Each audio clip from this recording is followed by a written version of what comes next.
Hello, beautiful people. Today is October 21st, and I have finished reading of Light and Darkness, The Vampire's Daughter by Shayne Leighton.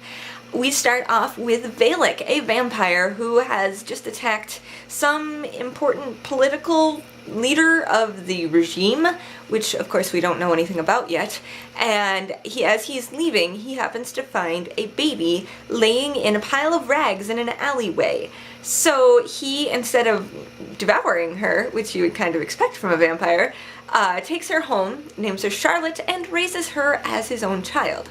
So then we jump to 18 years later. Charlotte is running to go get some food for Valak because this regime that he was warning has now set into motion some laws that say no magical creatures can leave the little occults that they live in.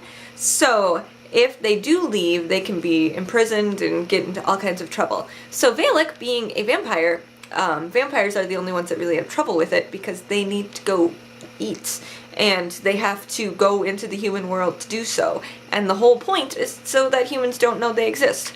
So Charlotte gets to then go out and get the humans and bring them back, which is weird enough to have your daughter go get your human food, even though she's a human.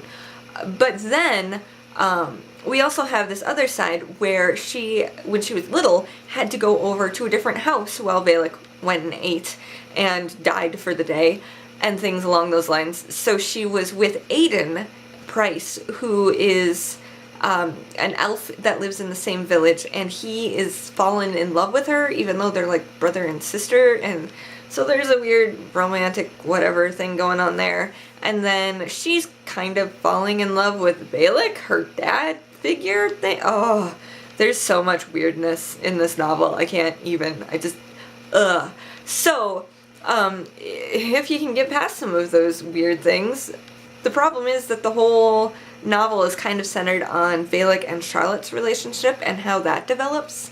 And so there's lots of like gushy, like teenage angsty and all of those kind of different things that it's kind of hard to stomach at times, especially if you're not a romance reader, which I am. So I was really compelled to finish the novel, and I liked the storyline, actually, even though it was a little creepy and weird. But I liked the storyline, and that's what kept me reading. Otherwise, the writing was pretty bad, actually. There was a lot of the dialogue would be really stilted, or it would be, oh, blah blah blah, you need to know this. Or it would be like a complete character jump without a lot of lead up or explanation or like suspense even. It would just be like, for instance, Aiden, you meet him, you get some backstory, and then you meet him again later, and it's a complete like 180 from even the backstory. So there's a lot of weird little unexpected jumps and things that it almost seems like this was maybe intended as a movie script or a play and was never really edited together well. Like maybe there's a couple of revisions that should have happened that didn't. Because there will be sections that are well written, but most of it just isn't. So I don't know that I can actually recommend the book. The movie I know is in production right now, and it looks, I think the story is compelling enough that if the movie is done well, it would be a really good movie. But I don't think I can actually recommend this book. But I'm going to be reading Maureen Johnson's The Name of the Star, and then On the Road by Jack Kerouac. So those are my next two, and then I'm thinking for the month of November I'll just do the whole Inheritance cycle, including the new one that'll be coming out mid-November.